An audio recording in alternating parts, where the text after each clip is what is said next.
bab 3 ayat 15-16 dan 21 sampai 22.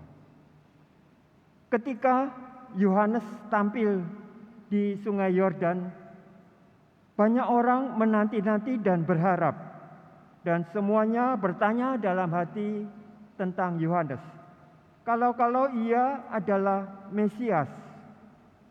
Karena itu Yohanes berkata kepada semua orang itu, "Aku membaptis kamu dengan air, tetapi Dia yang lebih berkuasa daripada aku akan datang,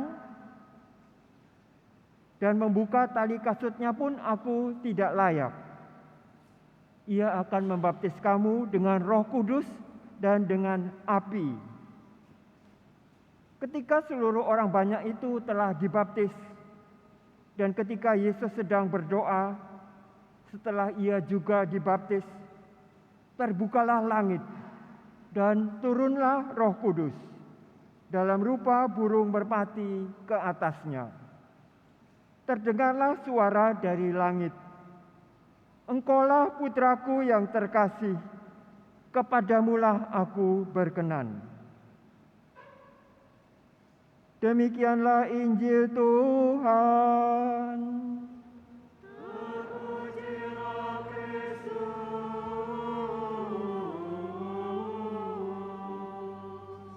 Semoga oleh sabda Tuhan diteguhkanlah iman kita.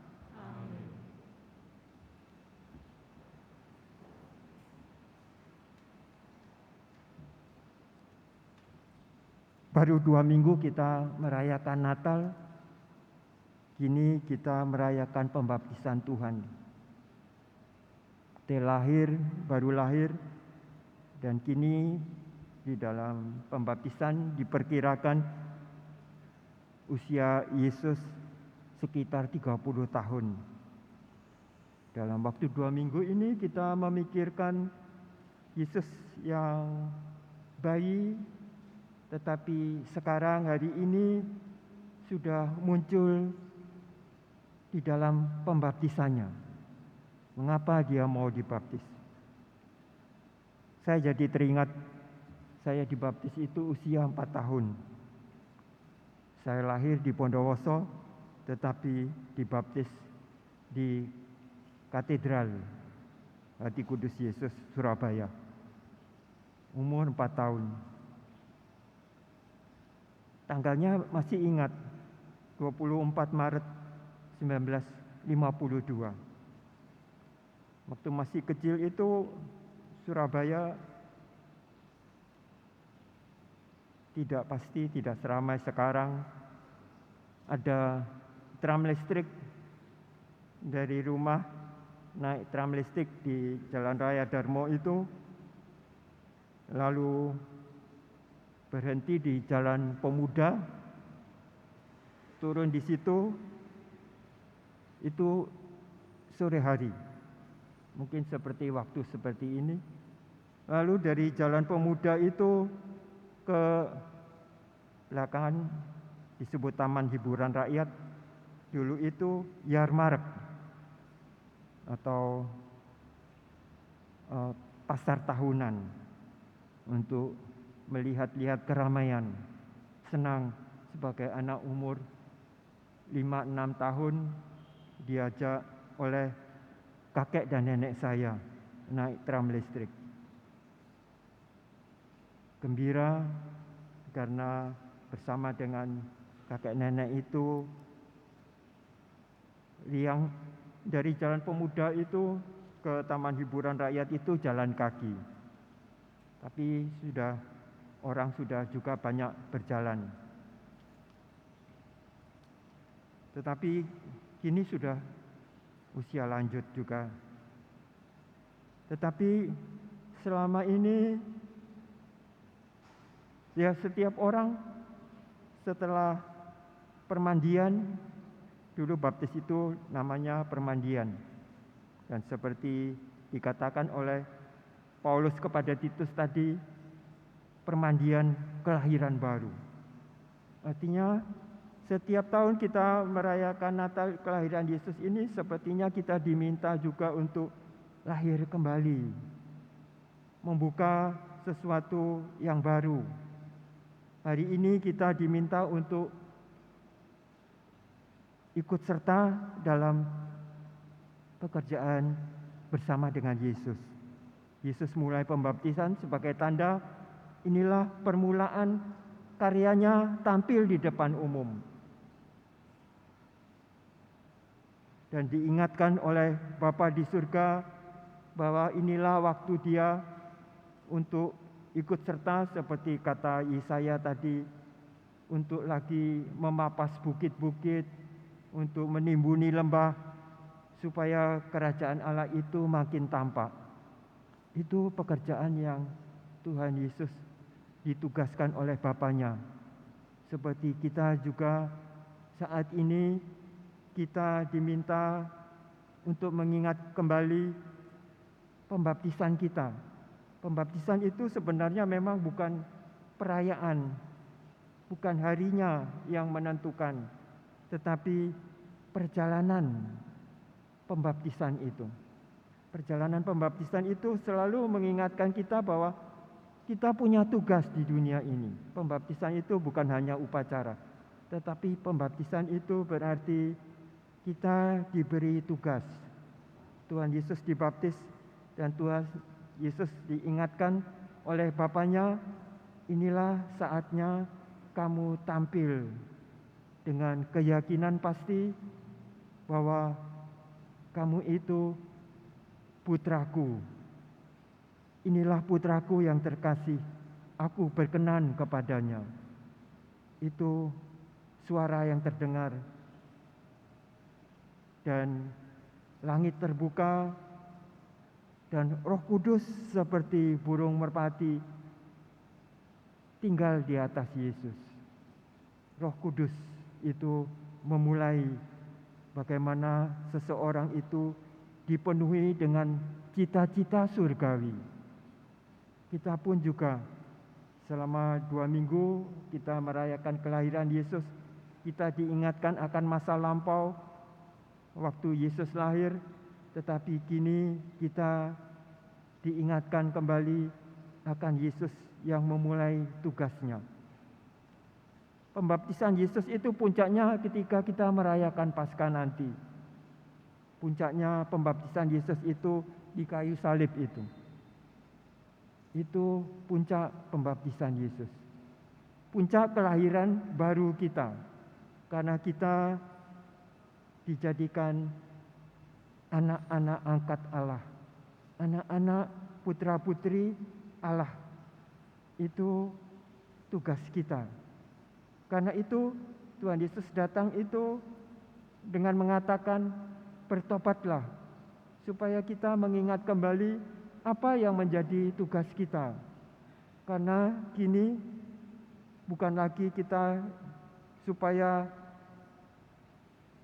kita memadamkan, seperti kata Paulus kepada Titus, kita mempergunakan kebijaksanaan, kita mempergunakan kasih karunia Allah yang dikaruniakan kepada kita, supaya kita berbuat sesuatu di dunia ini untuk ikut bersama dengan Dia menyelamatkan dunia ini bersama-sama. Karena itu Tuhan mengajak kita. Karena itu dikaruniakannya kepada kita Roh Kudus. Waktu kita dibaptis, mungkin kita masih anak-anak, tetapi lalu tugas orang tua dan tugas wali baptis untuk mengingatkan anak-anak baptisnya untuk menjadi dewasa dalam iman ini, dalam karunia-karunia yang diberikan Allah kepada setiap orang sesuai dengan maksud Allah kepada diri kita masing-masing. Karena itu kita bersyukur hari ini kita diingatkan akan permandian baru yang dikatakan, pembaruan permandian permulaan kebijaksanaan baru kita. Tahun yang lalu kita dididik dengan berbagai macam. Tahun-tahun yang lalu kita ini mengalami berbagai hal. Pandemi ini mengajarkan kita juga bahwa Allah itu sungguh maha besar. Allah itu memberi kepada setiap orang kesempatan untuk pembaharuan diri setiap kali.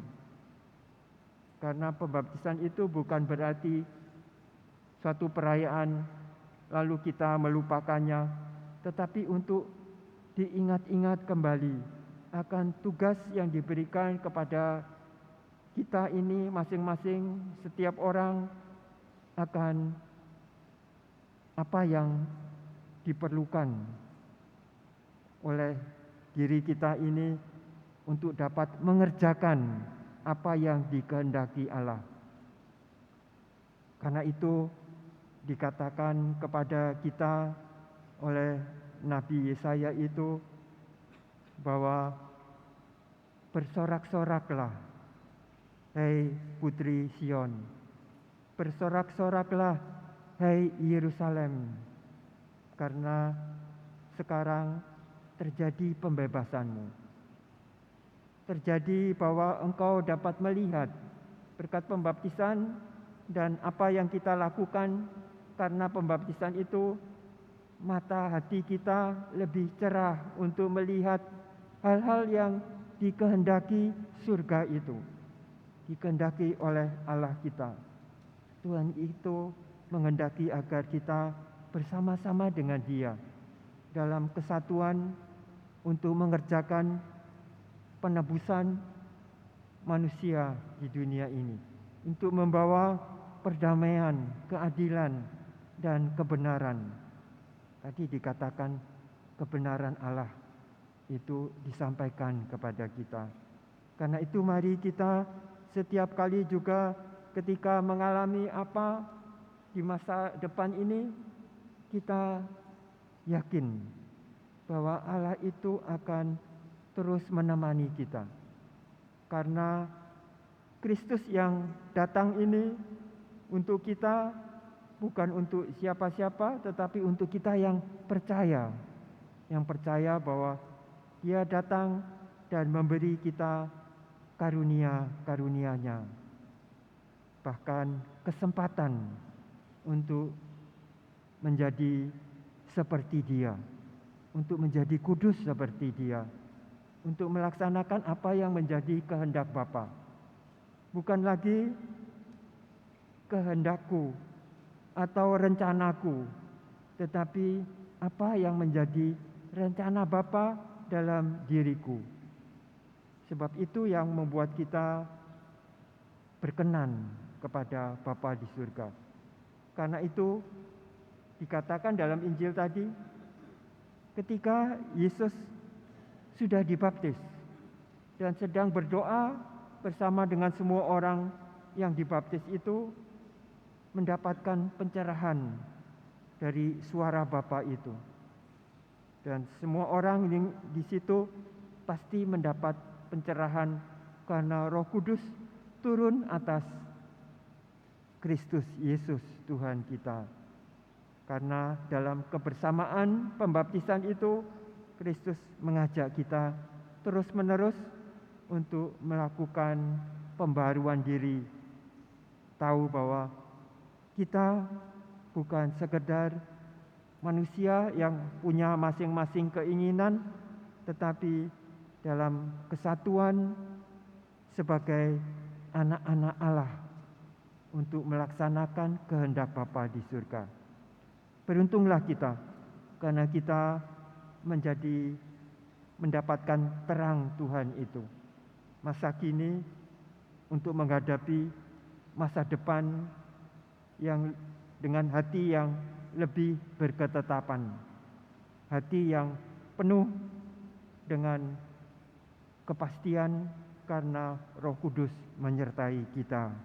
Amin.